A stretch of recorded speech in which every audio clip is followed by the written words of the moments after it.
please all face the flag for the Pledge of Allegiance. I pledge allegiance to the flag of the United States of America and to the republic for which it stands, one nation, under God, indivisible, with liberty and justice for all. You may be seated.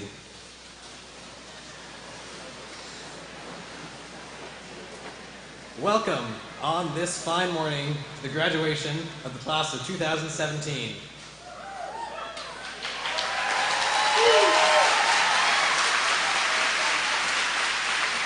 On behalf of our class, I would like to express our appreciation and thanks to the UD3 School Board, Superintendent Burrows, Principal Lawson, Assistant Principal Demon, as well as to all friends, family, and peers who are with us today and who have supported us throughout our education.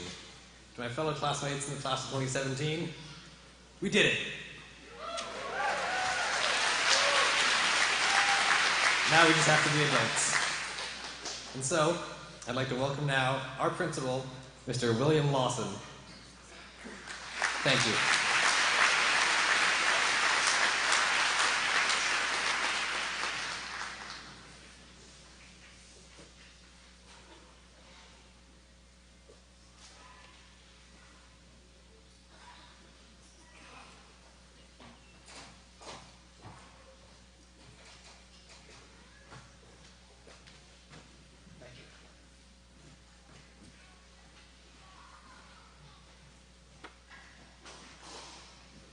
Good morning and welcome. I want to start by congratulating you, the class of 2017. Today is really all about you and the paths that you have taken to arrive here. We honor and celebrate you. You are a class of many talents and achievements. Let me highlight a few. Jacob Krause was selected to perform with the National Music Educational National Honors Concert Band in Texas. Dace Eaton, Jacob Krause, and Ronan Howlett were part of a team competing in Moody's Mega Math Challenge, placing in the top 90 out of over 1,000 teams and winning a $1,000 scholarship in the process. It is also noteworthy that Jacob, Dace, Ronan, and Tobias Bruca were recognized as National Merit finalists. On March 10th through 12th of this spring, well, maybe not spring, over 60 of you participated in the senior play, Seussical, a challenging musical selection. You'll remember that for a long time. Many of you were members of our 2 Nordic ski teams, both of whom won state championships. Amelia Ingersoll and Ursula Volz traveled to Alaska to teach children how to ski. Charlotte Keithley attended the prestigious Iowa Young Writers Studio and had her AP video documentary showcased in the Middlebury New Filmmakers Festival. Some 16 of you will be heading off to college as first-generation college students. Hunter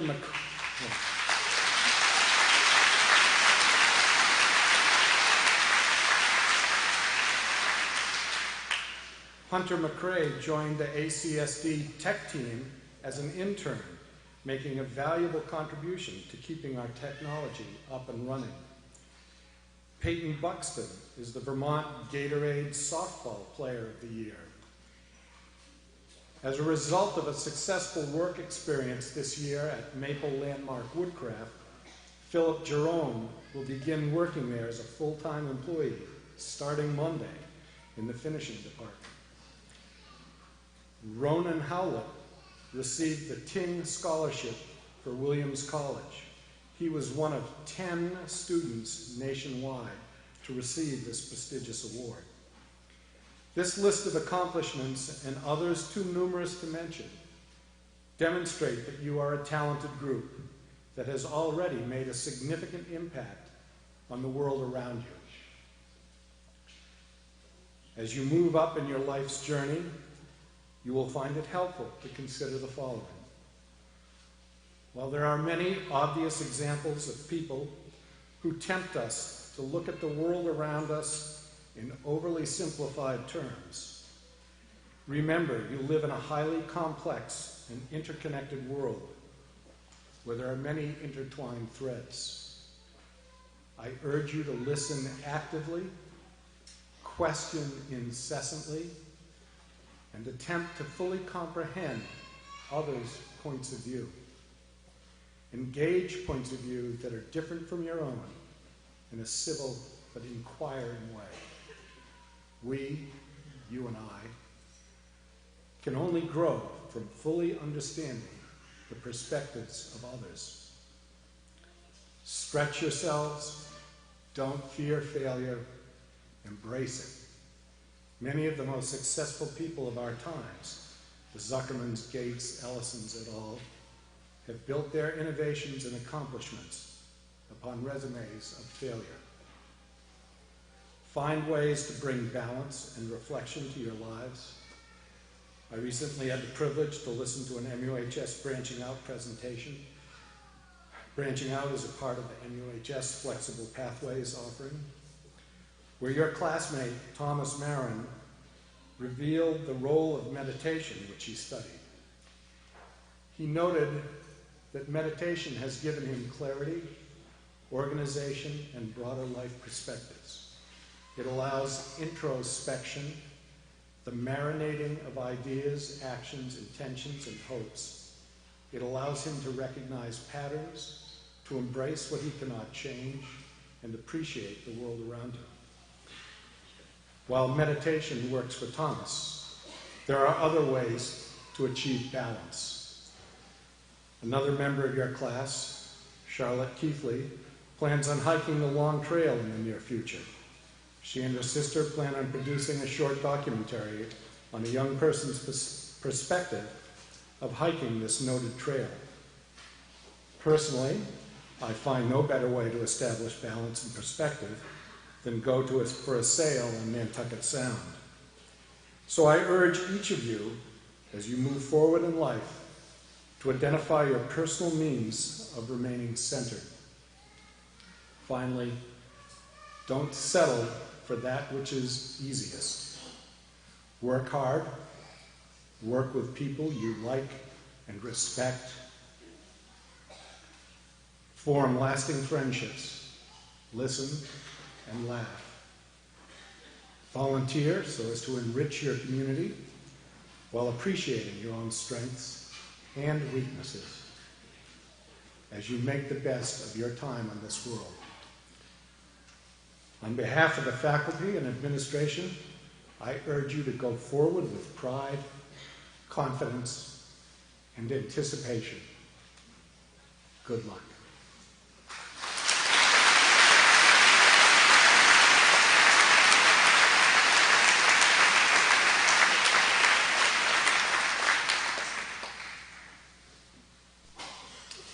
It is now my pleasure to announce the salutatorian and valedictorian awards.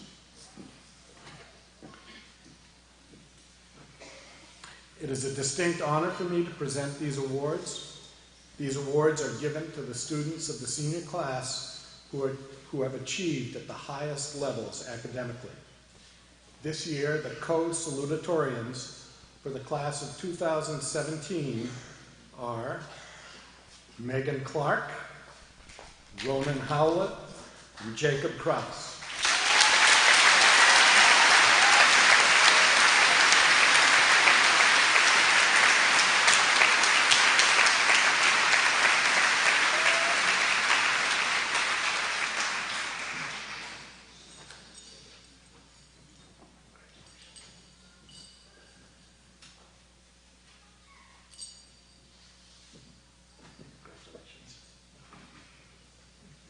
Receiving the valedictorian award for the class of 2017 is Charlotte Keithley.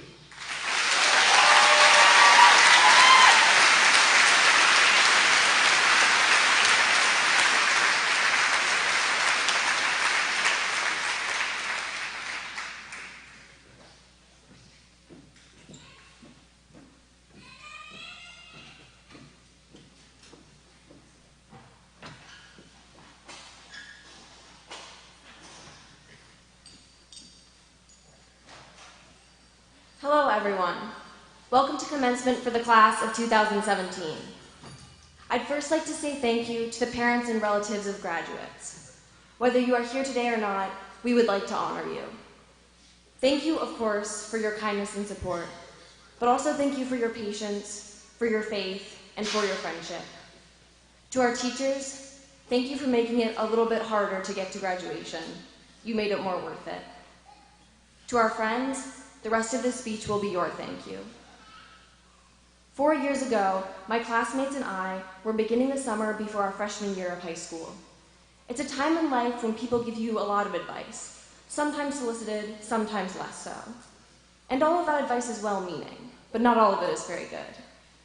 4 years ago, during a summer filled with humidity and anticipation, one piece of advice was given again and again. In high school, they said, I shouldn't worry what others think of me, because everyone is too busy thinking about themselves to really notice their classmates. Every time, this advice was delivered with great warmth and optimism. But what kind of optimism is that during these 4 years, no one notices or cares for anyone else? Not only is that not optimistic, it just isn't true. I know this for several reasons. Firstly, I know that for me, these 4 years have been primarily filled with noticing. I also know that I'm not singular or remarkable in most of my habits. I do not exceed my classmates in the level of care and compassion that I am capable of. I am sure of this. I truly think that the assumption that high schoolers do not care for each other is wrong. Still, I do understand how this incorrect assumption might be made. After all, we notice, we care deeply, but we rarely speak of it. If there's one lesson that we left unlearned in high school, it might be how to say hello, or how to say hello in a deeply meaningful way. So maybe this is too little too late, finally speaking as high school draws to a close, or maybe it is better late than never. Choose whichever cliche you like, but I hope that you choose to consider this would-be goodbye to be my hello, and I hope that you consider saying hello as well. There are many of you with whom I've spoken only infrequently, but I've come to recognize the way you shift your hair, roll your pencil between your fingers, or occasionally open and close your mouth, silently sending little O's out into space for reasons that I cannot comprehend. Even in our small school, there are a few of you with whom I've never spoken, but whose manner of walking I've come to recognize. In fact, in my first college interview, the admissions officer started by asking me what I've been up to for the past 4 years in sleepy Middlebury, Vermont. I was very nervous, and first said that I love the place, but there isn't much to do. After that, I lost control of my words. I told her that I was once in a math class with a student who, while taking tests, slowly moved closer and closer to her paper. At the end of a difficult test, her head would be on the table, turned sideways so that she could see her work. Watching this student, I told her, is what I've been up to. I honestly, truly, and fully believe that I'm not the only person here who thinks like this, who notices like this. Of course, we've all had our moments of being consumed by our own lives and worries, but even then, we can still recognize our friends and classmates just from the backs of their heads, spotted while passing between classes, even if we don't say a word about it. 4 years ago, during that summer spent running into people and receiving advice, I was also told that in high school, I should not define myself by others. Of course, I understand the intention of this advice, and on the one hand, I agree with it. It's not useful to build yourself up or let yourself be broken down by your relationships. But on the other hand, I can't deny that I'm incredibly proud of my friends, and I'm awed and humbled by all my classmates.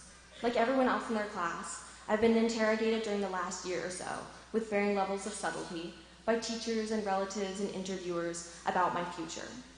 When they ask about my merits, what qualifications I have to hold a certain job, attend a certain school, or generally be a part of this earth, the only sources that I really want to cite are my classmates. And I don't imagine that this will ever change, even if I move far away and no longer keep up with many of you. When people ask what I've got to offer, the answer that I'm barely able to hold back is this. I have several wonderful childhood friends who I can't imagine could be rivaled. I have newer friends who wanted to step into my life despite my quietness, and I have known some people who were just passing by. You can see that this is where those people stepped, stood, lingered.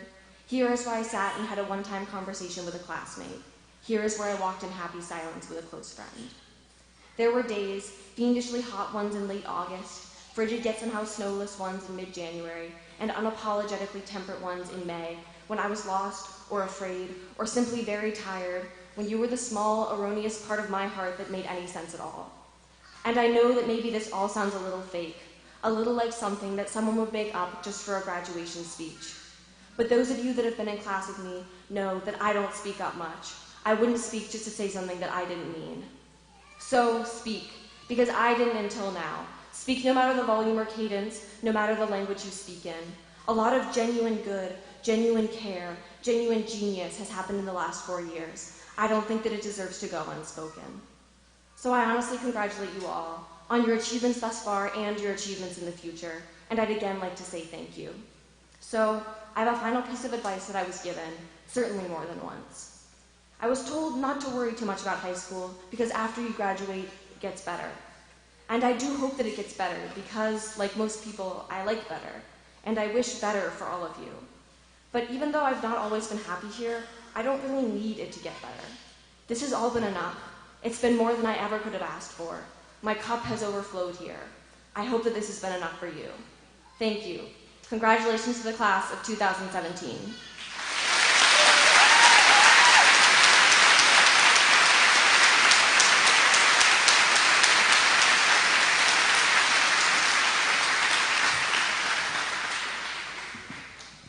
Okay. Hi, guys. So, first off, before I give the speech, I'd like to say thank you to all the people who I met or knew at MUHS in the last 4 years. So specifically, thank you to my teachers for teaching me your respective subjects as well as life skills. And also, thank you to my fellow students for keeping me company, making the last 4 years a lot more fun and enjoyable. Maybe I wouldn't be able to handle making it the 4 years without some entertainment on a daily basis. And also thank you to my parents for supporting me my entire life, which is a whole 18 years. That's quite a long time. So thanks. And now I know a lot of you would probably prefer to be outside enjoying the lovely weather, like the kids playing soccer out there. But at this moment, I would like to take this opportunity to deliver a quick message on the value of independence. One sec. And more specifically, the value of independence when you make use of it to its full extent. Because in high school, and the time before that, we haven't had a lot of choice. We've had some options as far as what we do in our free time, but other aspects have been fixed, such as having to go to school or having to do homework. It can be sometimes fun to skip the homework, but as all my teachers will say, there's consequences for that.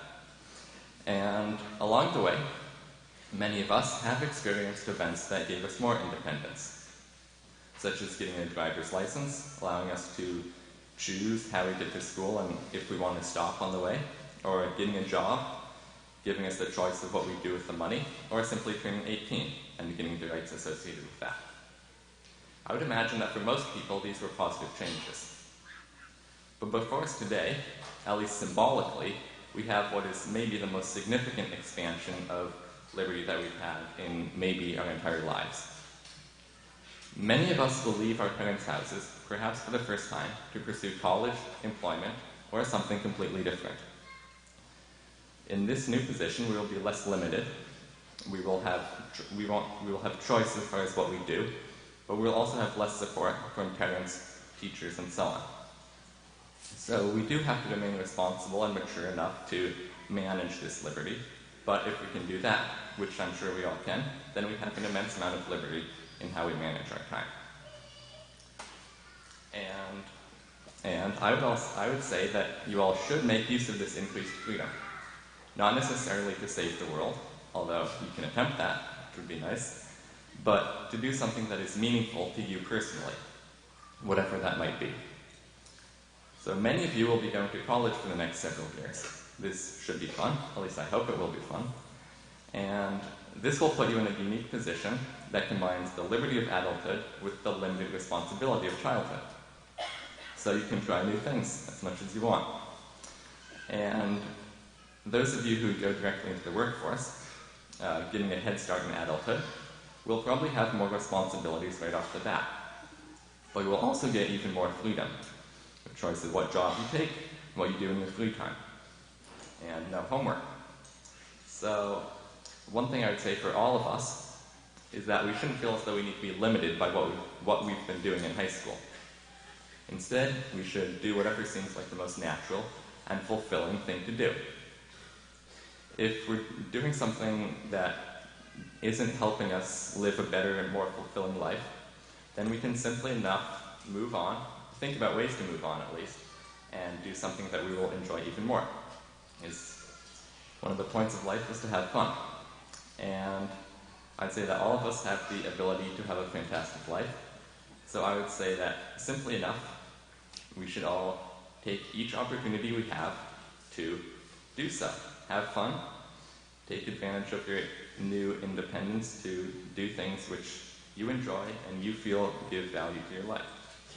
And that's all for now. I hope you all have a wonderful day and summer and upcoming years. Thank you.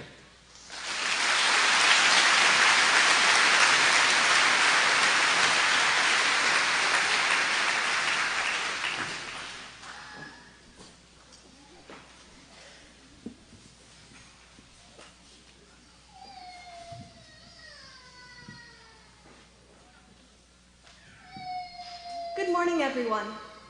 Thank you all for coming to celebrate with us today and for the love and support you have given us over the years. This morning, I would like to talk to you about the world we are all going into when we leave MUHS. And I don't mean college, the military, the work world, or the prospect of living as an independent adult, though all these are exhilarating and terrifying enough. I'm talking about the 7.5 billion human beings on planet Earth, the 7 continents and 5 oceans that make up our home, the millions of animal species that share this home with us, the limited resources with which we must all sustain ourselves, and our collective hopes, fears, pains, and yearnings. I'm going to be honest. I am overwhelmed by the world that has been left to us. Carbon dioxide levels, sea levels, and global temperatures are rising at an alarming rate. Dozens of animal species go extinct every day. Approximately 13% of Americans and 1/3 of people worldwide struggle to feed themselves each day. Women make up over 2/3 of the world's 796 million illiterate people. In 74 countries, it is a criminal offense to love someone who is the same gender as you are. 65.3 million people worldwide have been forcibly displaced from their homes. Yet this is the only world we have. I thought for a long time about what I could say to give us strength to face and change this world. I don't believe that there's one magic answer, and even if there is, I'm certainly no more qualified than anyone else to provide it. After a lot of consideration, though, I came up with 3 things that I wish for all of us as we go out into the world.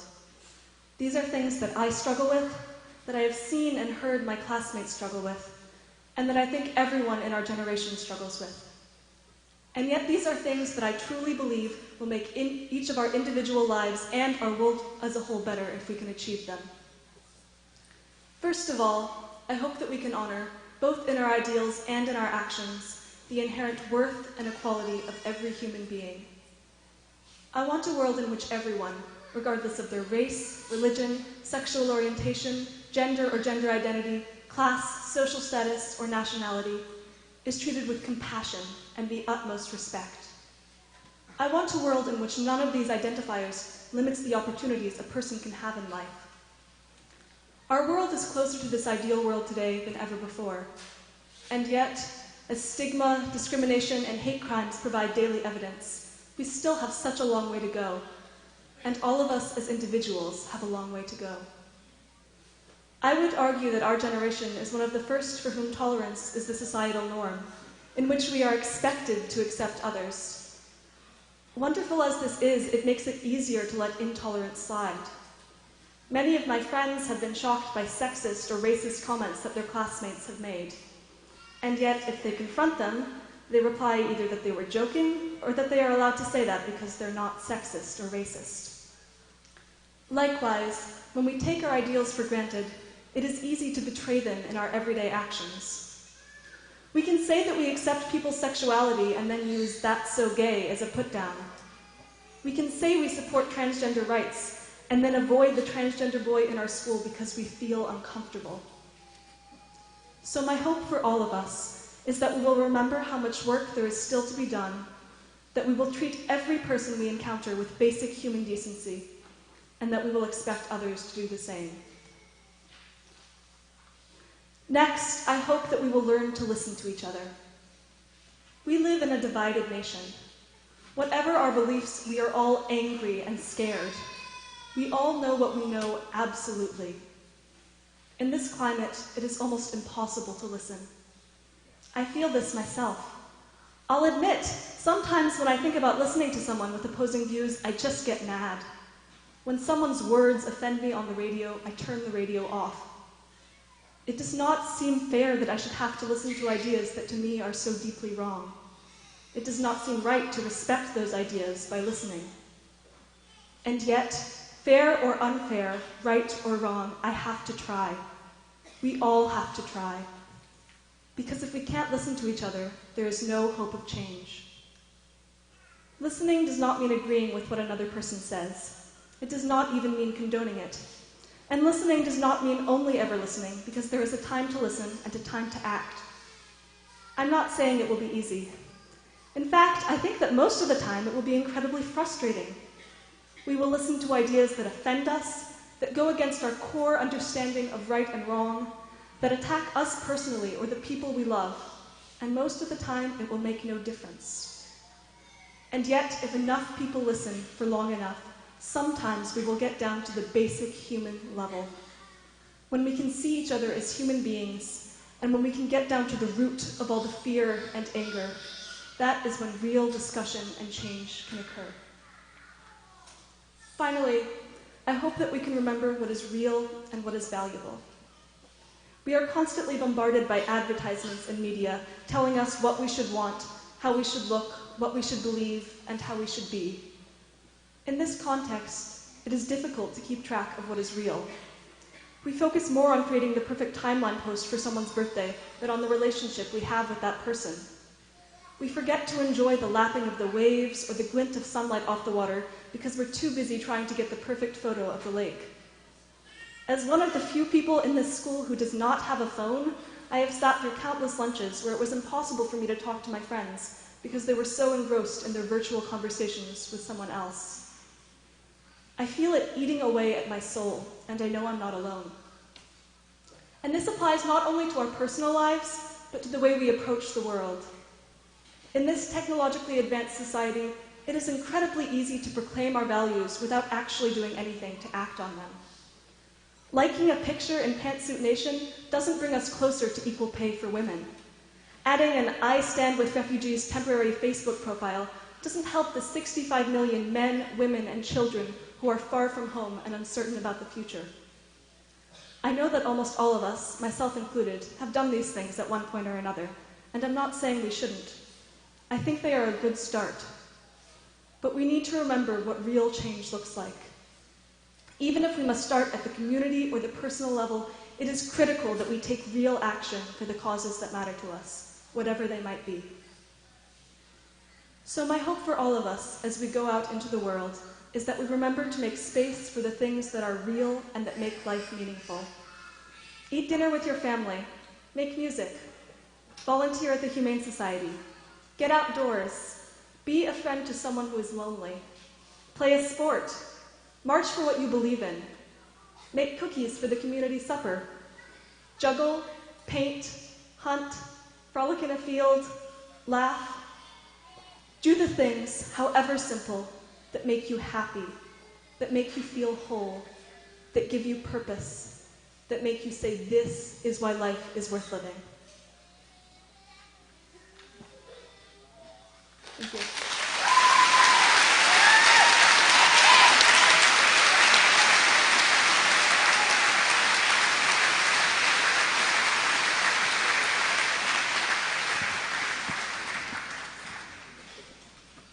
Congratulations, class of 2017.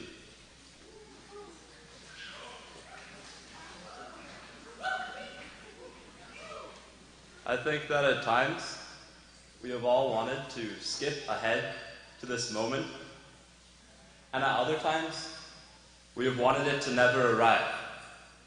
We have overcome obstacles and tested ourselves to make this major accomplishment. Many people have helped us on this journey, so to all the parents, teachers, siblings, family members, staff, and community members who have supported us, thank you. Also, thank you to Mother Nature for granting us plenty of snow days and delays this year.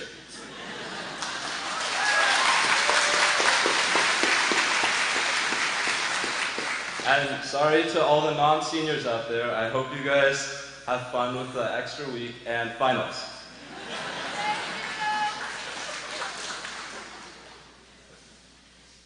I think the most valuable part of high school is learning more about who we are. We all have a better understanding of ourselves today as graduating seniors than we did as incoming freshmen. This process will go on throughout our lives. The key to self-awareness is to think deeply about what we care about and what we hope to do in life. In other words, the key is introspection. Analyzing our thoughts, feelings, and values. I recently read an article about a Harvard seminar called Reflecting on Your Life. It involves discussions about finding purpose, with questions like, what is my ideal life? What do I value? And what are my responsibilities to my community and the world? I want to share 2 of the exercises the students have done, and by doing so, ask you all to join me in thinking about these questions now and in the future. In the first exercise, the students make a list of what matters to them, what they want to spend their time on. Is it time with friends? Community service? Studying?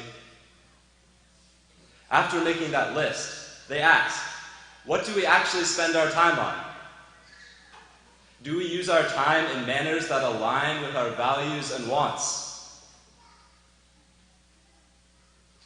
They often find out that they are spending lots of time on activities they don't value very highly. Yet we shouldn't conclude that they were wasting their time. There's meaning and value in every experience. There's no single right way to live our lives. In fact, being surprised with how we're using our time is a good thing, because we can start to be more mindful of our habits. Our time is valuable, so let's use it to do things we really want to be doing. In the second exercise, students consider the following story. Once upon a time, there was a happy fisherman living in an isolated village. He caught fish and sold them to his friends and had fun with his family. One day, a recent business school graduate visited the village and offered the fisherman money for a once-in-a-lifetime opportunity.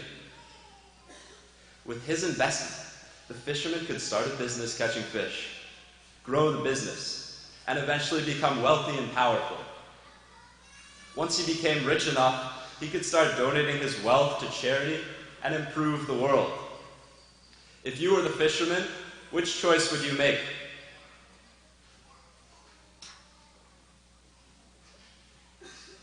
Do we want to work hard to directly benefit our local community?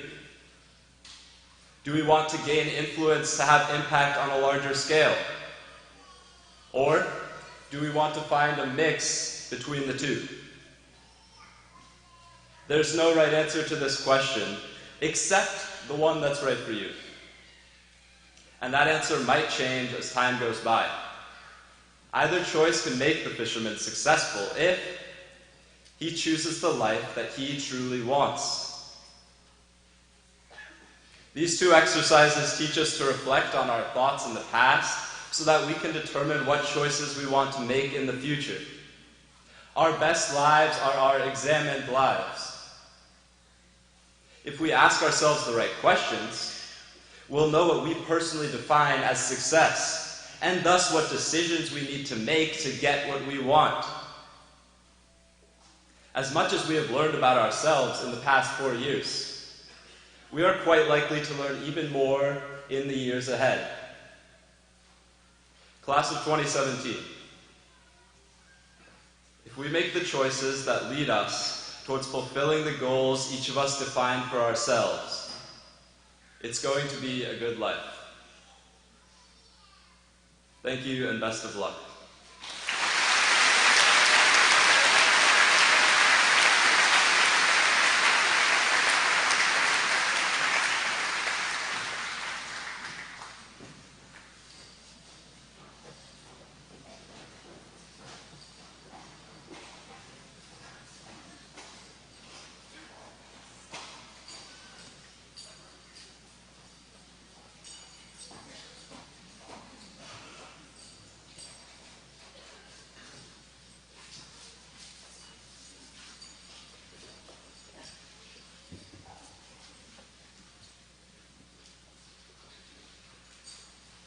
The departmental awards.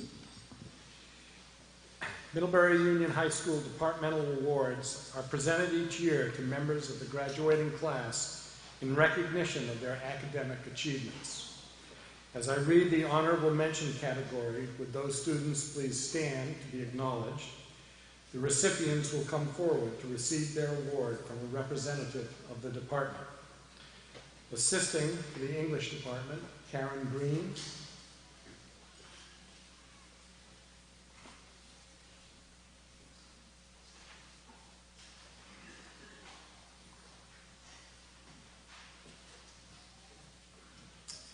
Receiving honorable mention, Charlotte Keithley and Megan Clark. This year's recipient, Amalia Heron LaHaye.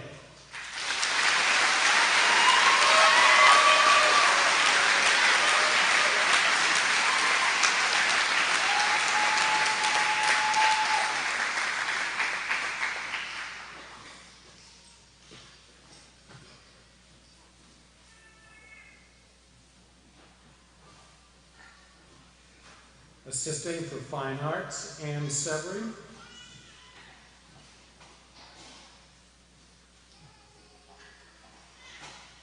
Receiving honorable mention, Jacob Kraus and Hannah Rock.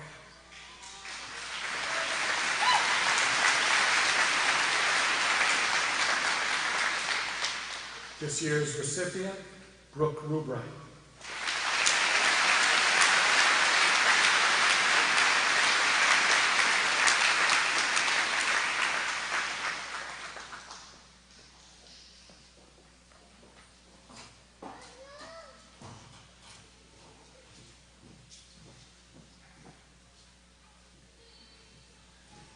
Assisting for the Mathematics Department, Lisa Kirkland.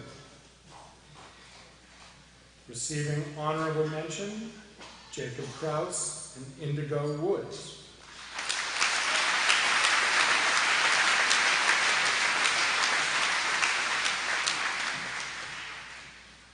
This year's recipient, Dace Eaton.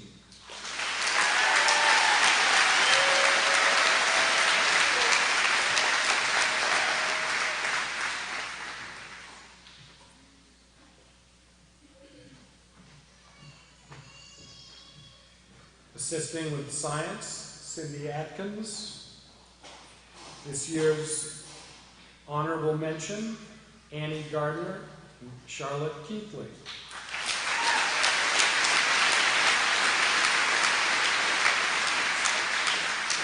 This year's recipient, Dace Eaton.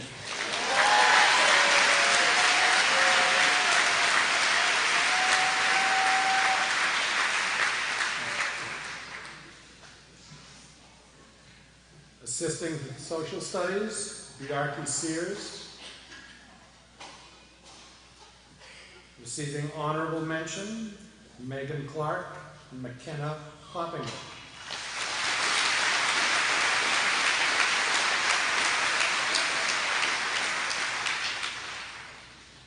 This year's recipient, Jacob Kraus.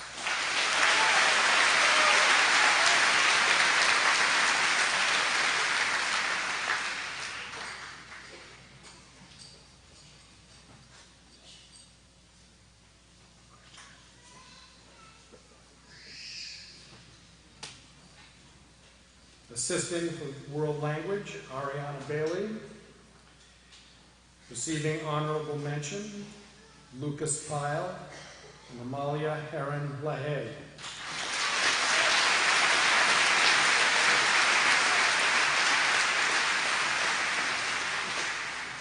This year's recipient, Charlotte Keithley.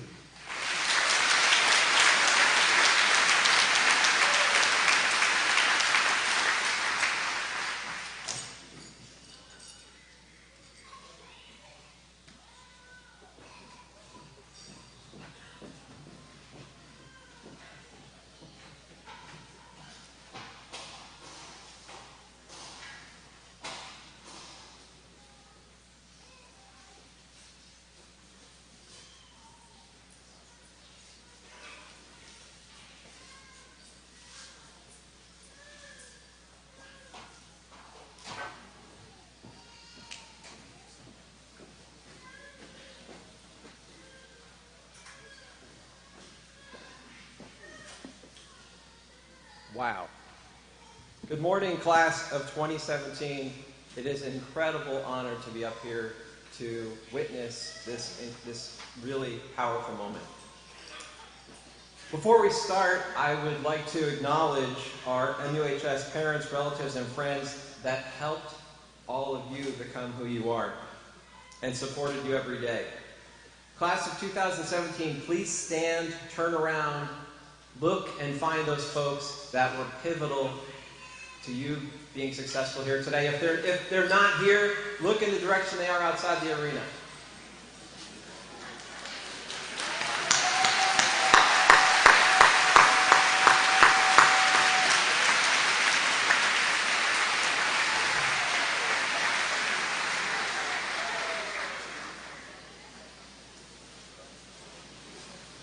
Class of 2017, there's another group that we have to thank. They're sitting over here. They were with you every day through the last 4 years. Taught you a lot more than what was in textbooks and tests. Let's thank our teachers.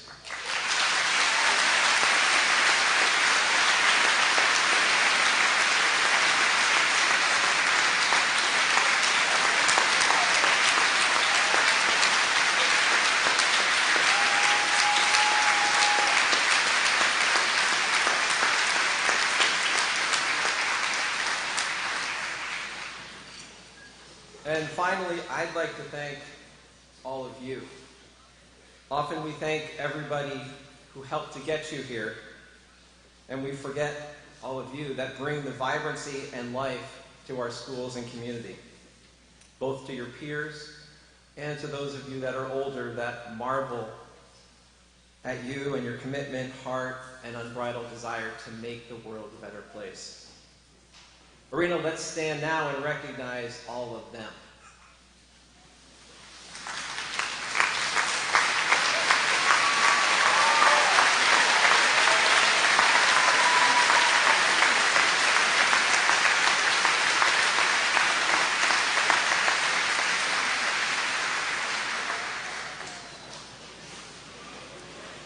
So, class of 2017, you all leave us today with the next step, a direction, as you forge a path out there in the world beyond high school. You spent hours racking your brain, leaning on parents and teachers, and querying friends to figure out what's next. And in the course of that journey, you've most definitely come across a question that you had to answer. What does it mean to make a difference in the world and be successful?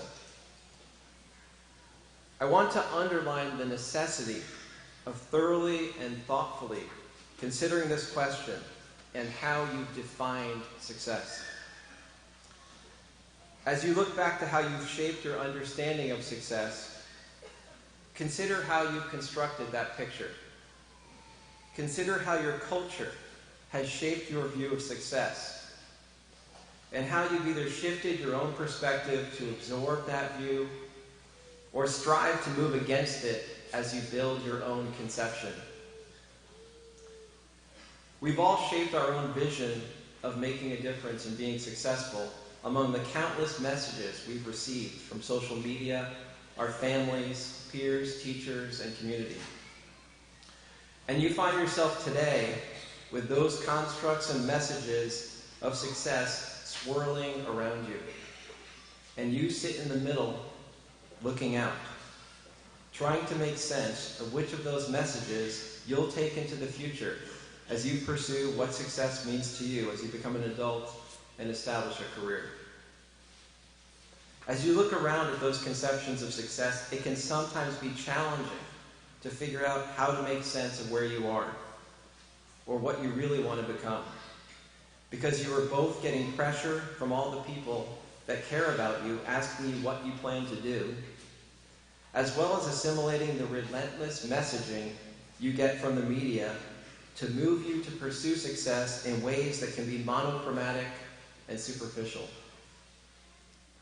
You get to make your own construct of success, but it takes a commitment to knowing yourself and inquiring into how you conceived of success to build towards greater clarity and direction in your life. What does success actually mean to you? How will it affect you, your community, and the world at large? Will you borrow someone else's concept of success, or will you create your own?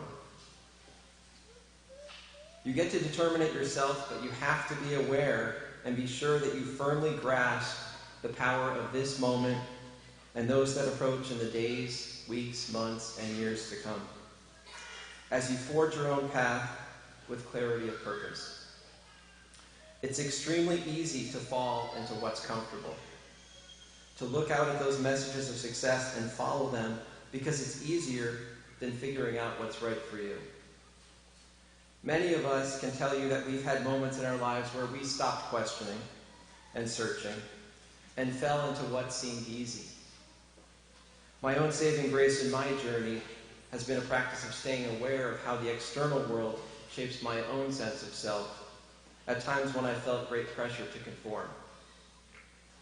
Consider that as you shape what success means for you, that you will necessarily be confronted with the need to understand yourself and grow your self-knowledge to stay true to yourself as you live your life. You will need to make space in your life to come back to this question, to find quiet moments, to be sure that you are fully present in the life and direction you choose. How do you do this? Follow the advice of Thich Nhat Hanh, a famous Buddhist monk, who said, smile, breathe, and go slowly. Class of 2017, live long and prosper.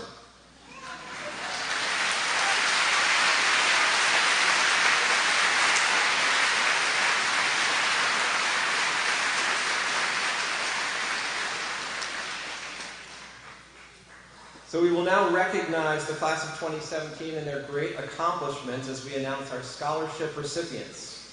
You can find scholarship information in your commencement program with lots of information about each scholarship. I'd like to thank our scholarship donors. It's a pretty incredible number of scholarships, totaling over $100,000. Our first scholarship, the Middlebury Lions Club Memorial Scholarship, and the amount of $2,000 each are being presented by Ben Stetman.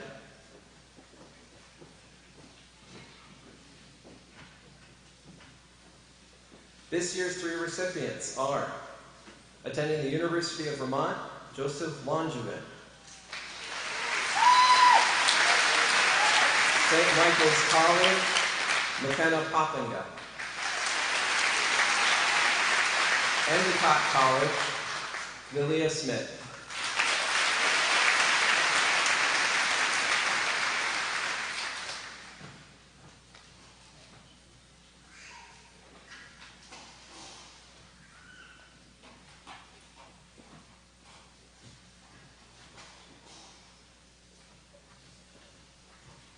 The Middlebury Post number 27 American Legion and Auxiliary Scholarships are $3,500 each.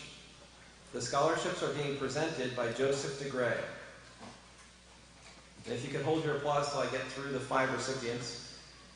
This year's 5 recipients are attending SUNY Plattsburgh, Tamika Davis; Southern New Hampshire University, Aaron Gibo; the University of Vermont, Allie LaRock; Texas A&M, Corpus Christi, Aaron Stocker; and Castleton University, Molly Wetmore.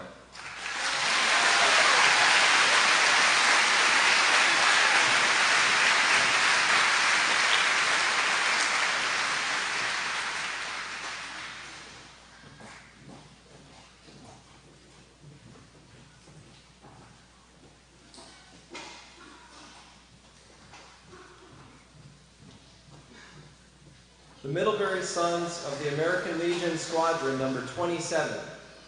One scholarship in the amount of $1,800 is being presented by Joseph DeGray. Thank you again. This year's recipient is attending Bates College, Peyton Buxton.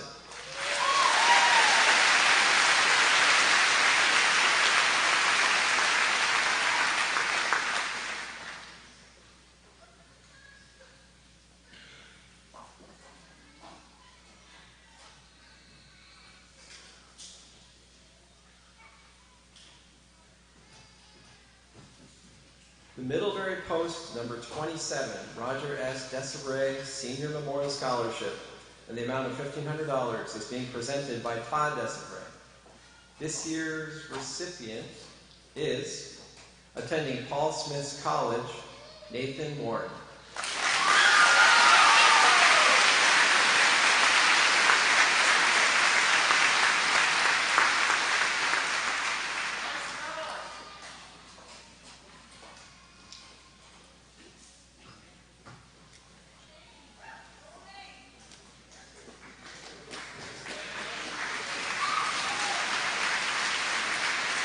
The George W. Anderson Senior Memorial Scholarship, in the amount of $1,000 each, is being presented by Myra Anderson, Poland. This year's recipients are attending Vassar College, Tasha Heskok, the University of Vermont, Colleen Wilson.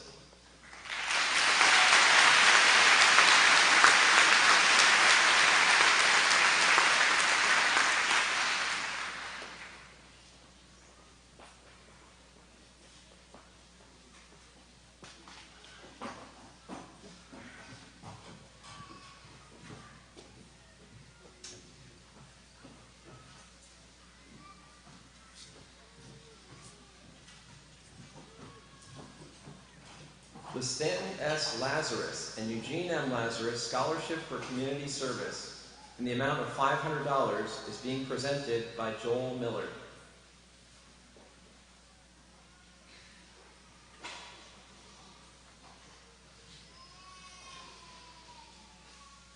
This year's recipient is attending Bryn Mawr College, Abigail Benz.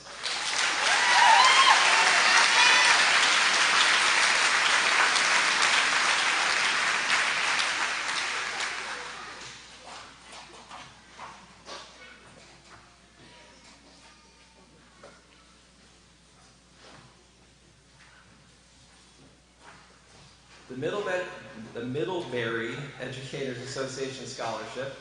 3 $1,000 scholarships are being presented by the Middlebury Educators Association. President Al Calzini.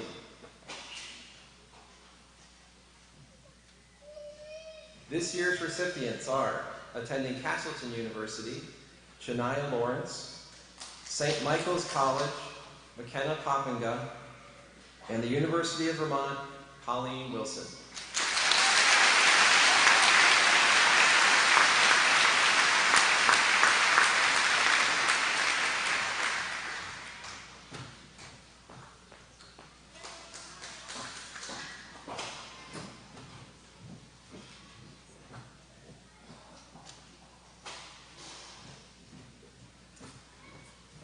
The Hubert N. Wagner Awards for Continuing Education in the amount of $1,200 each are being presented by Leonard Berry.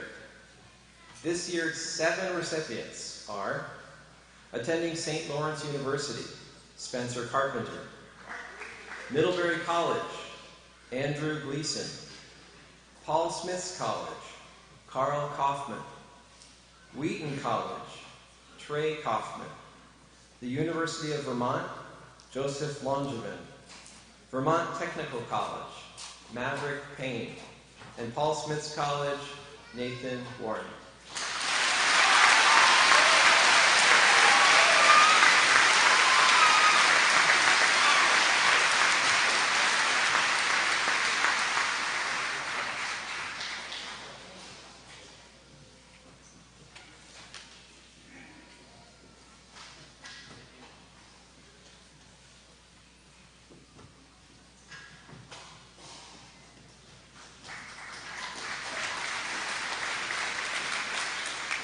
The Carl Simoneski Legacy Scholarship in the amount of $1,000 is being presented by Eric Simoneski. This year's recipient is, attending Vassar College, Tasha Hescott.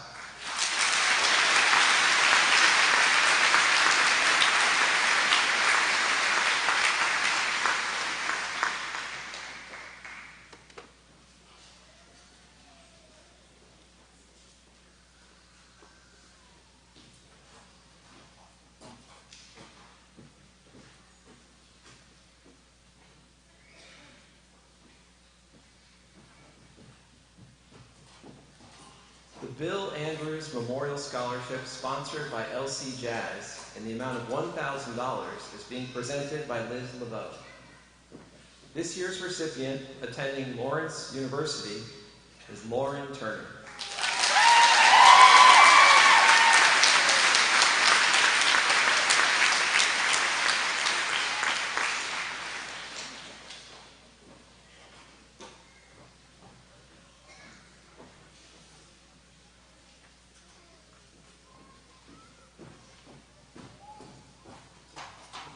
The Middlebury Elementary Teachers Association Scholarship in the amount of $500 is being presented by Liza Raymond. This year's recipient, attending University of Vermont, Joseph Langevin.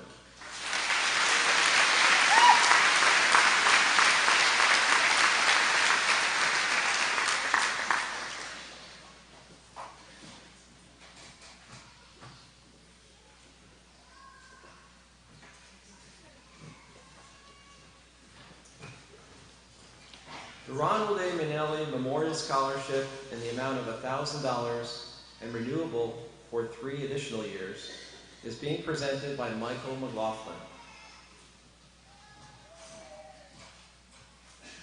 This year's recipient, attending University of Vermont, Joshua Gerard.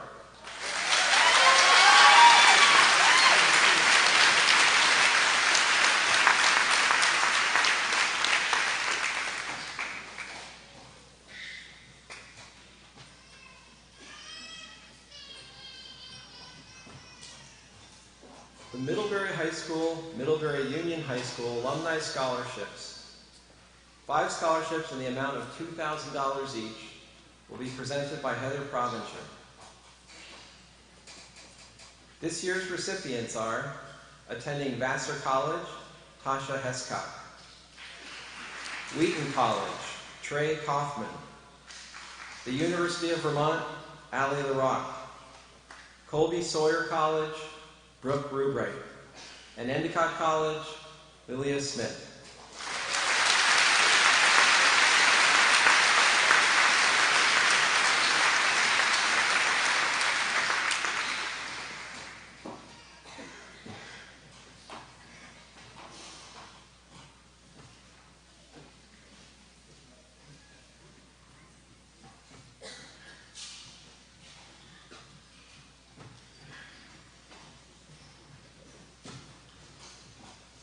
The Allison Worthington Green Fine Arts Scholarship in the amount of $1,000 is being presented by Kylie Wolgamott.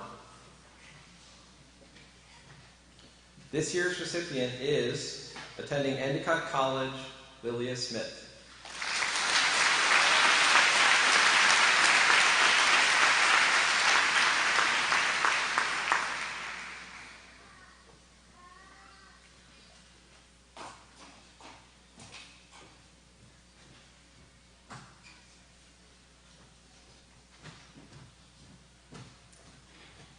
The New Haven River Anglers Association Scholarship in the amount of $500 is being presented by Paul Scaramucci.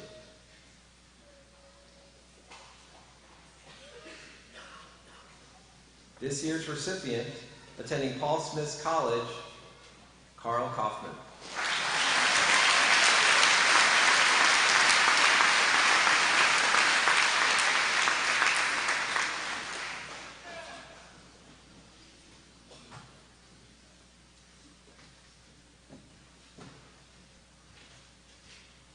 The Kelly Bow Memorial Scholarship in the amount of $2,000 is being presented by Kathy Bow.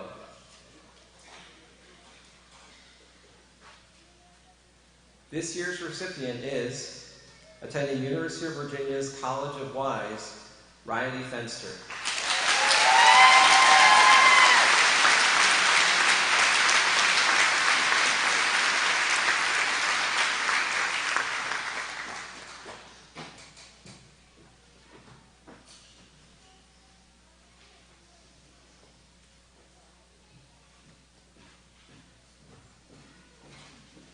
The remaining scholarships will be presented by MUHS counselors Erin Defoe and Allison Stevie.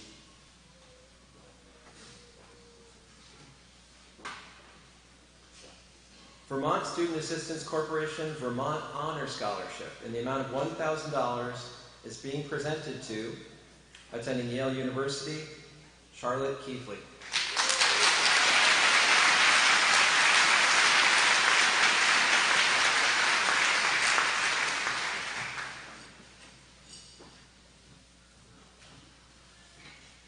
The Rhoda Curran Benjamin Memorial Scholarship in the amount of $500 is presented to, attending Endicott College, Hannah Rock.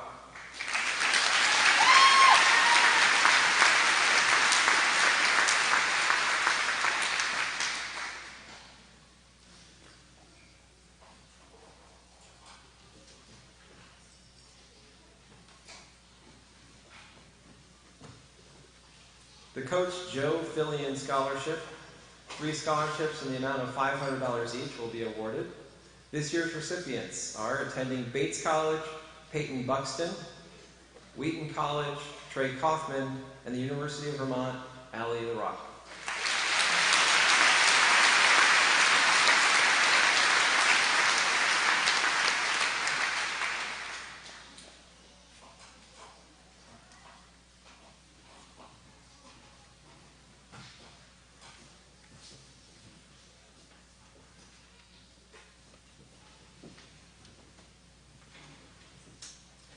The Dolphin LaFleur Scholarship, 1 scholarship in the amount of $3,000 is being presented to, attending Yale University, Charlotte Keithley.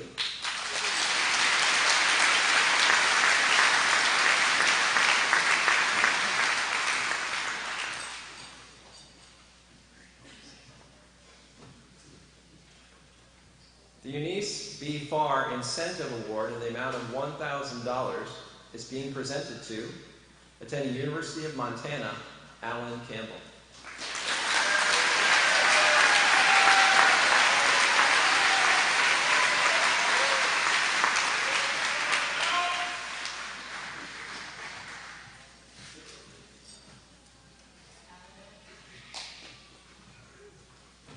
The NEAT Repeat Scholarships in the amount of $600 each are being presented to 3 recipients. Attending the University of New England, Brittany Baker, the University of Vermont, Joseph Langevin, and Florida Southern College, Maria Wiles.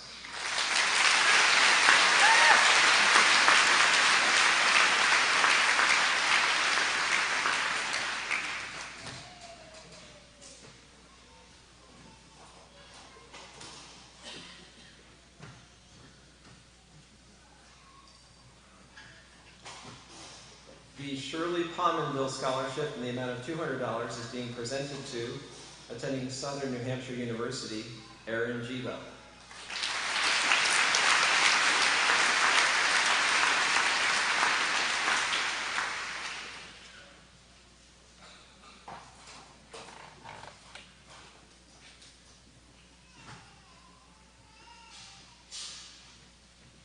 The Muriel Newton Memorial Scholarship in the amount of $500 is presented to attending University of Vermont, Monroe Cromis.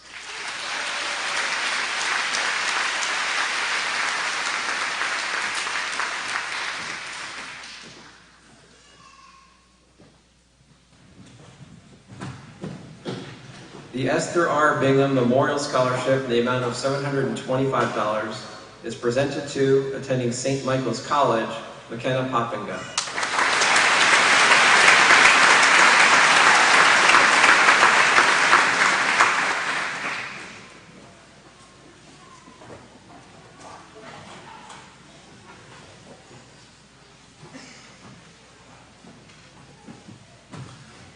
The Linda W. Burdett Nursing Scholarship, the amount of $500 each, is presented to attending the University of New England, Brittany Baker, and Florida Southern College, Maria Wiles.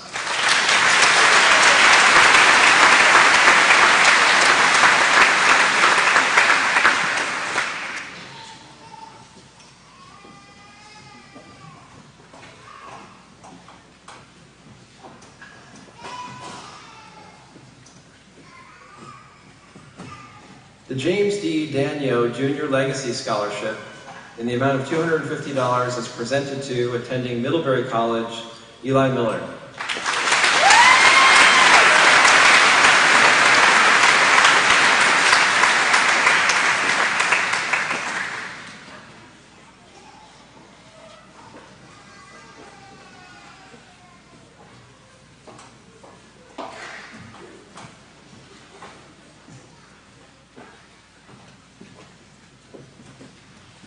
The Middlebury Union High School Scholarship in the amount of $500 is presented to attending Texas A&M Corpus Christi, Aaron Stocker.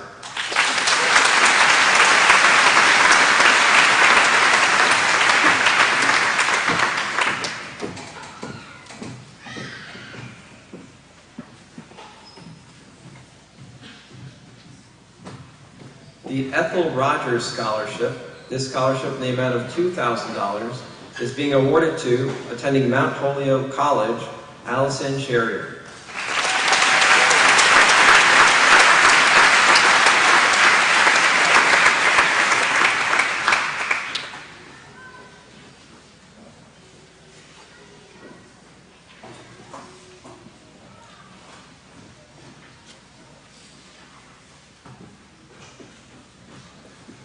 The William J. Rogers Scholarship in the amount of $2,000 is being awarded to attending Bates College, Peyton Buxton.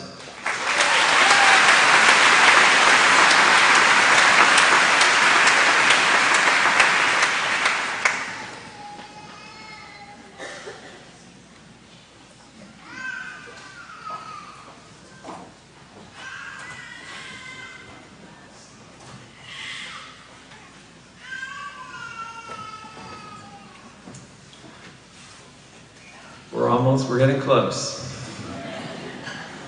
The William R. Rogers Scholarship in the amount of $1,600 is being awarded to attending St. Lawrence University, Kiana Plouffe.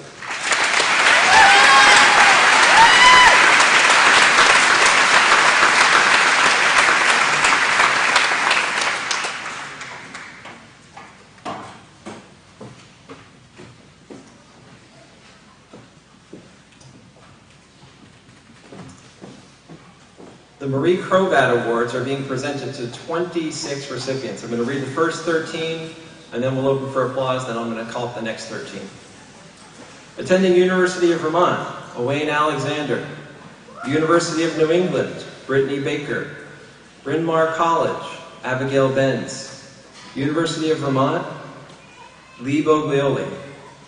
Tufts University, Tobias Bruca. Ithaca College, Patricia Berkins. Castleton University, Callista Carl. University of Vermont, Monroe Promis. Middlebury College, Henry Gainey. University of Washington, Annie Garner. Savannah College of Art and Design, Hong Kong, Jeremy Dial.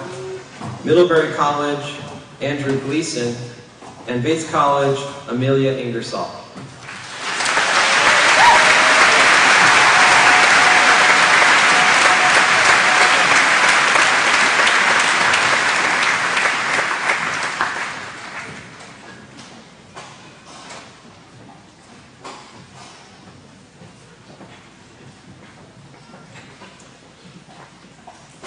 Attending Paul Smith College, Carl Kaufman.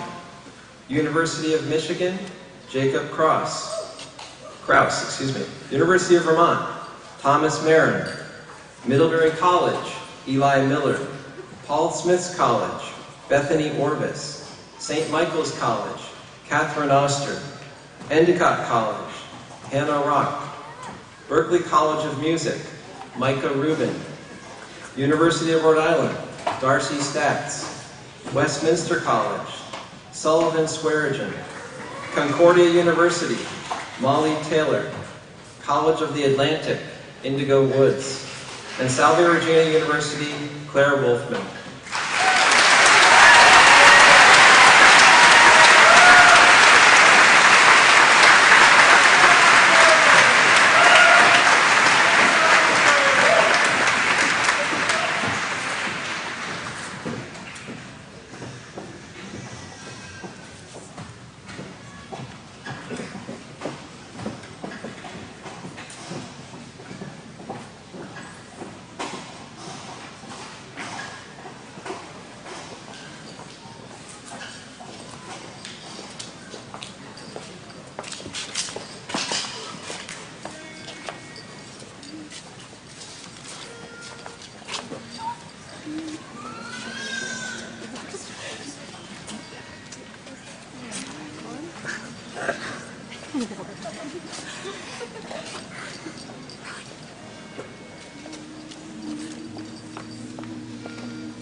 Who say if I've been changed for the better, but because I knew you,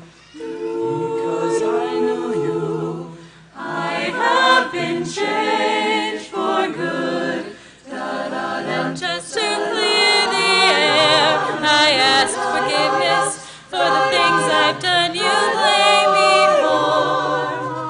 But then I guess we know there's blame to share, and none of it seems to matter anymore. Like a comet pulled from orbit as it passes us by a window, like a stream that meets a boulder halfway through the wood. Who can say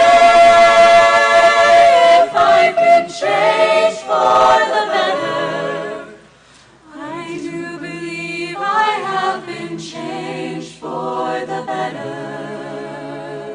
And because I knew you, because I knew you, because I knew you, I have been changed. Do-do-do-do. For good. Do-do-do-do.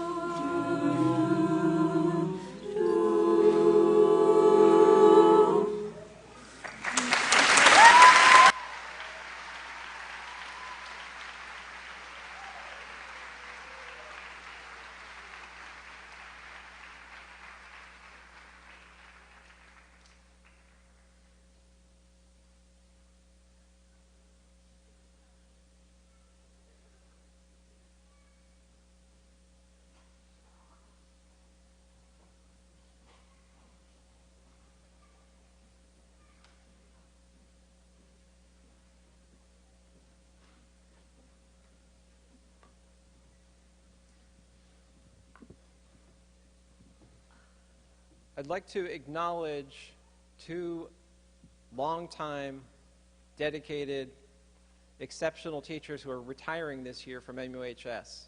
And I'd like them to come to the stage so we can all recognize them. That would be Bob Shaw and Lisa Kirkland. Please come to the stage.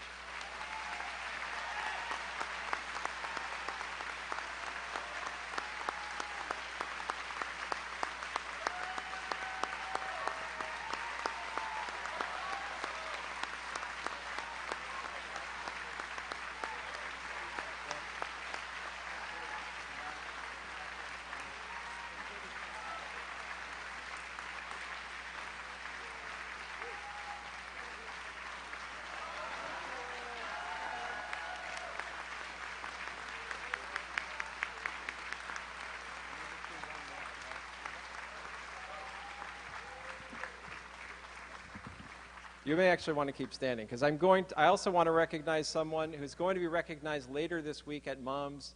I know he's in the building, and many of you have gone through his classroom. He is retiring this year as well. We don't have a plaque now. He'll get that later this week, but he needs to be recognized. Peter Brakely.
UD3 Board Chair Peter Conlon, Superintendent Dr. Peter Burrows, I certify to you that all of the members of the class assembled here before you have completed their requirements for graduation. Therefore, I present to you the class of 2000.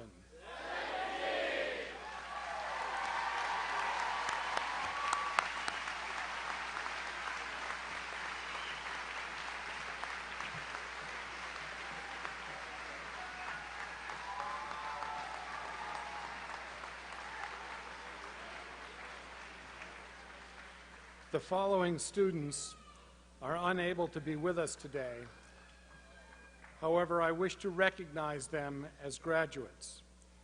Ryan Adam Fredette, Brock Spencer Gross, Brianna Catherine Hanley, Sarah Irene Kelly, Sylvia J. Lash, Lauren Ann Martin, Amanda Rogers Wilson, Samuel Dawson Scott, Adrian Cooper Smith.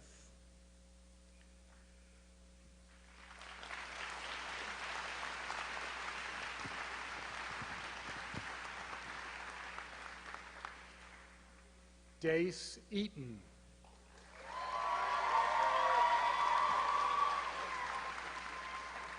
Monroe Rita Cromus. Douglas Jackson Sandler.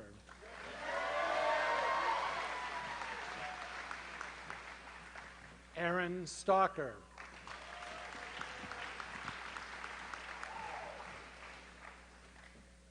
Charlotte Maeve Keithley.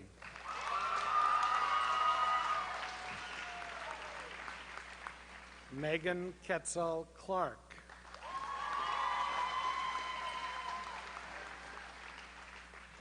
Ronan Peter Howlett.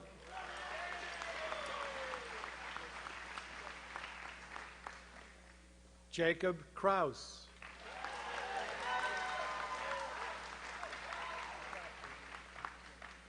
Owen Nikolai Alexander.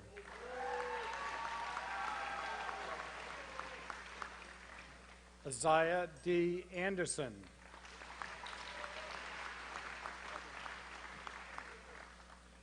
Allura Lee Bacon.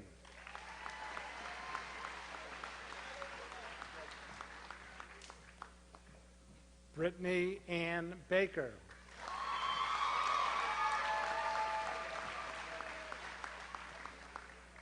Charles D. Barber.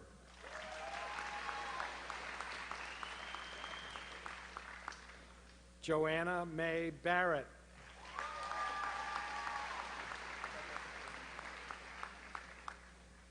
Nicholas D. Beatty.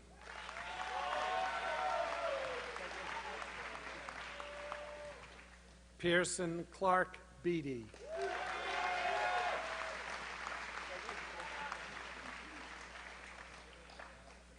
Joshua Theodore Beckhofer.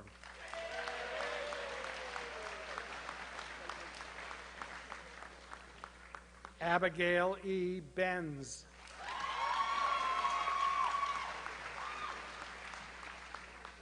Lee Bolioli.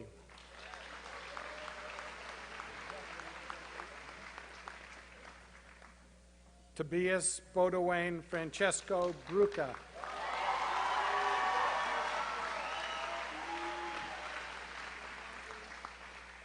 Patricia G. Birkins.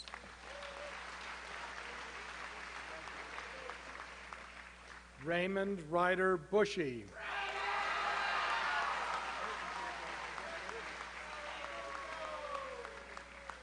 Peyton Elizabeth Buxton.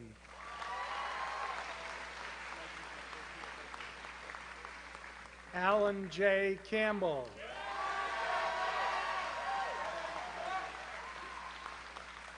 Callista Quinn Carl.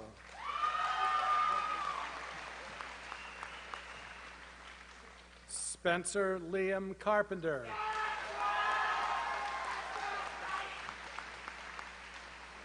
Samuel Chamberlain.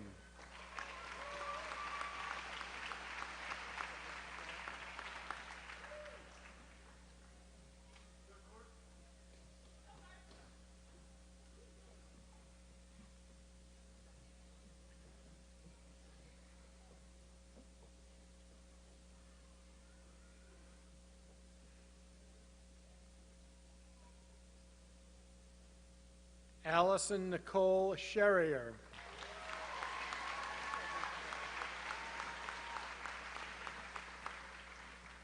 Trevor Osborne Clark.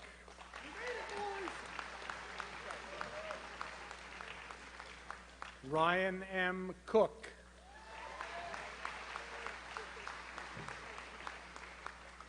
Ross Douglas Crown.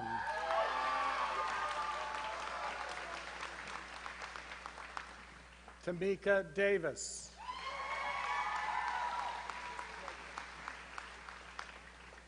Douglas A. DiLorenzo.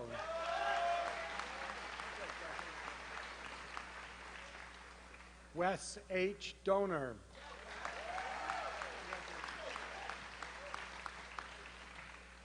Hadley Elizabeth Evans Nash.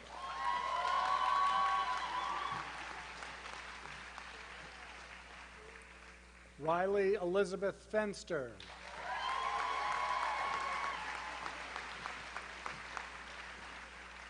Hannah Forbes.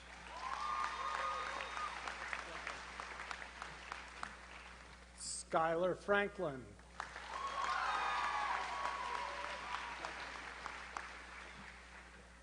Marissa Freegard Rogier. Austin Friend.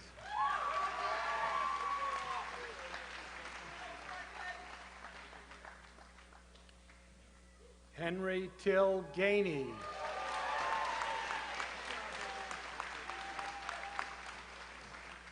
Annie M. Garner.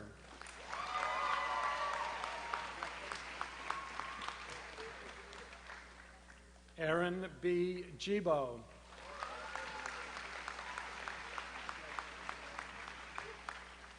Chandler Gendro.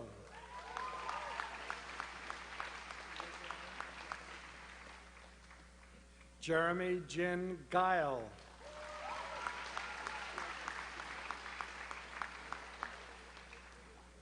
Joshua Harrison Gerard.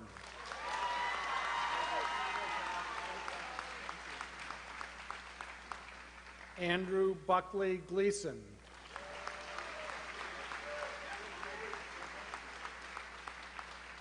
Andrew Joseph Goslin.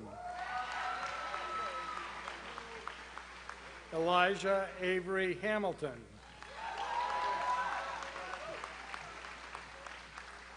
Owen R. Hamill.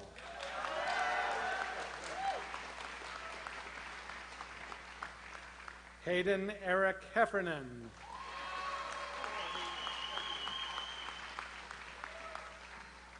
Rowan Ella Hendy.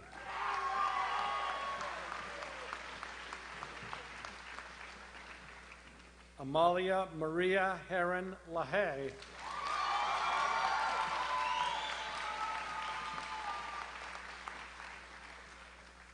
Tasha Suniza Hescock.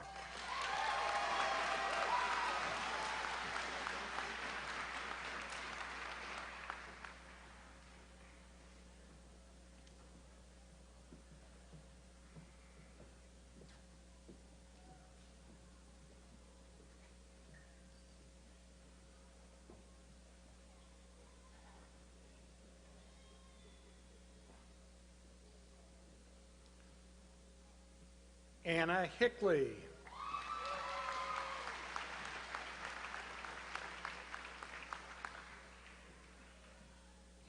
Maggie Hoja.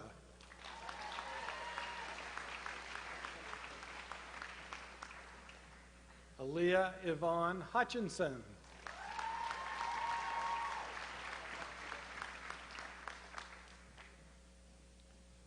Amelia Blicky Ingersoll.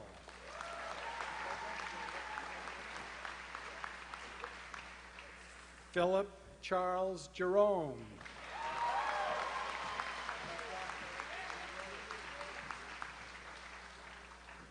Faith Joyle.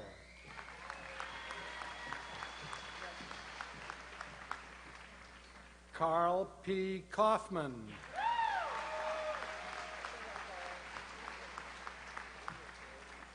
Trey Frank Kaufman.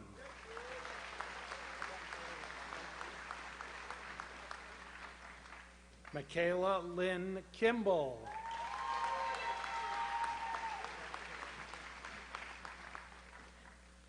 Bryce K. Kowalczyk.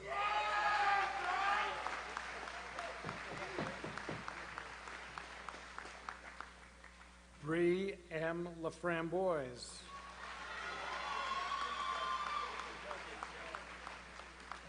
Joseph Langevin.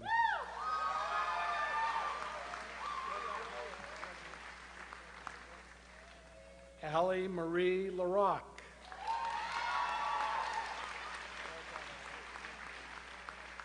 Caitlin Rose Larocque.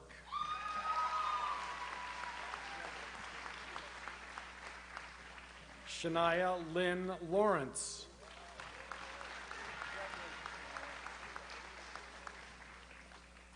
Hattie K. Lindert.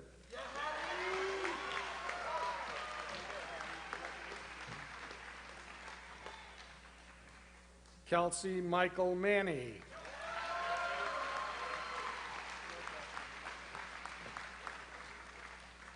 Alexander David Moronic.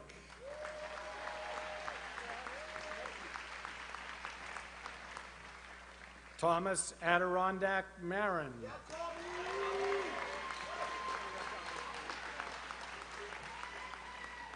Hunter McCrae.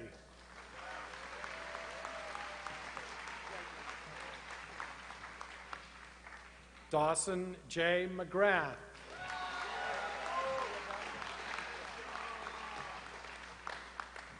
George McKeever Parks.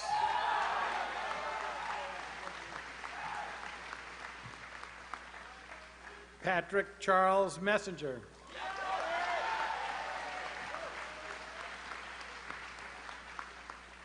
Eli Andrew Miller. Shelby Lynn Monica. Damian M. Morris.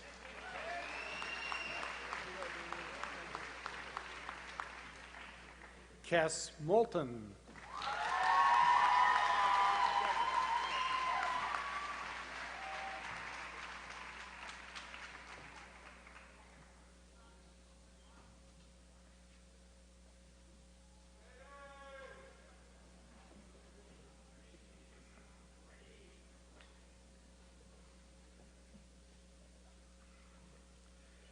Spencer W. Newton.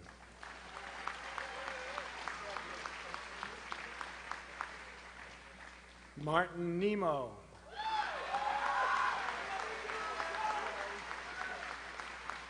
Fiona Catherine O'Neill.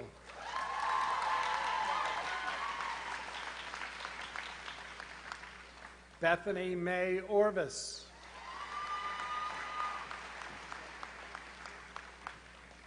Kate N. Oster.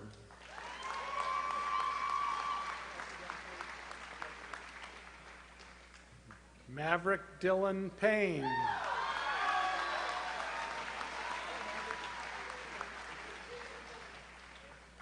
Sierra Emily Phillips.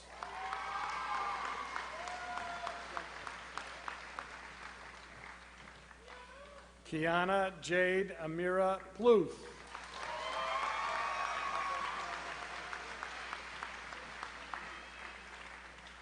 Alec Daniel Poppinga.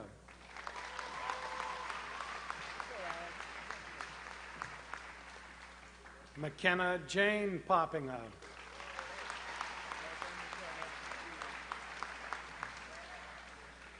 Robert R. Poppinga.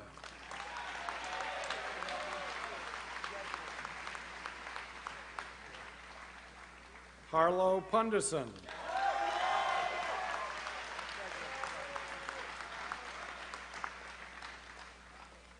Yevgeny A. Pyfrom.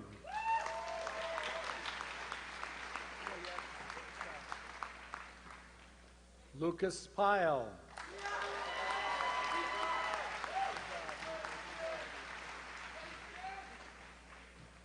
Leah Mae Raymond.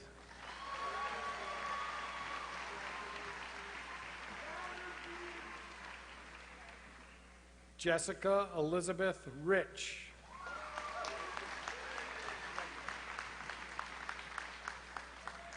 Michaela Marie Robinson.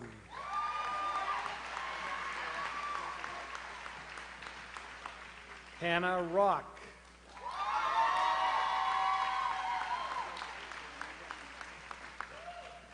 Micah Benjamin Rubin.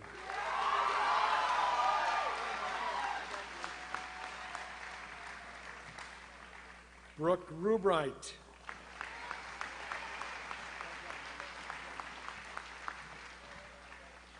Lily Kathleen Smith.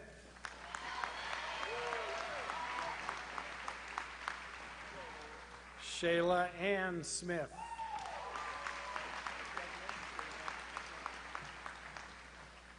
Darcy Statz.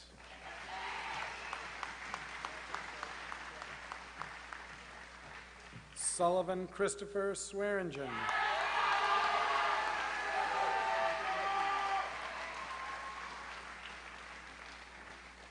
Michaela L. Sylvain.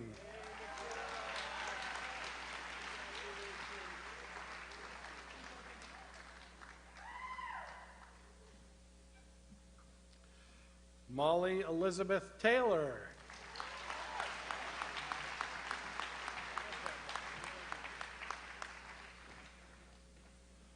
Wade Lee Terrier.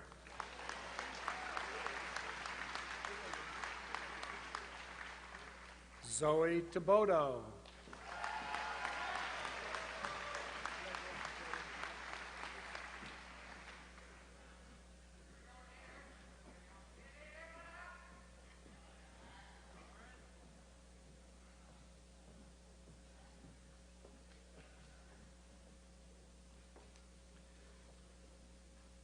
Malcolm J. Thompson.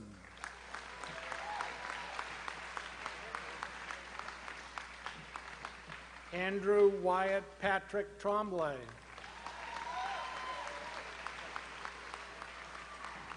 Elijah George Tucker.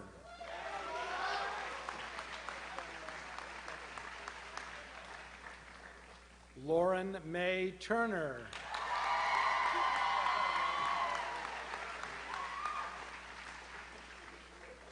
Brett Larson Viennes.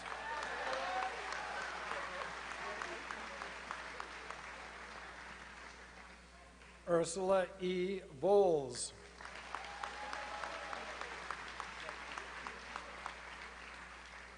Nathan M. Warren.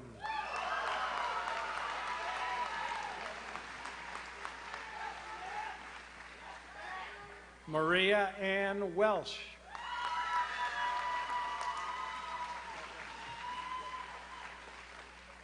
Molly E. Wetmore.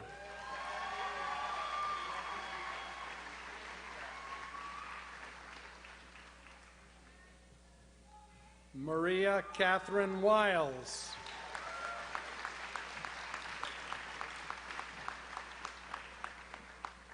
Hannah M. Williams.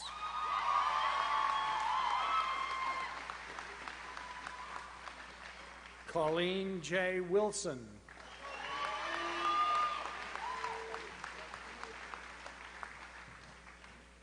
Taylor Wisnowski.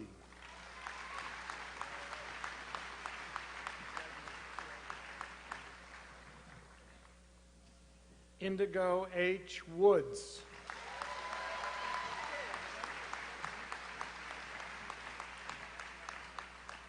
Claire Joanna Wolfman.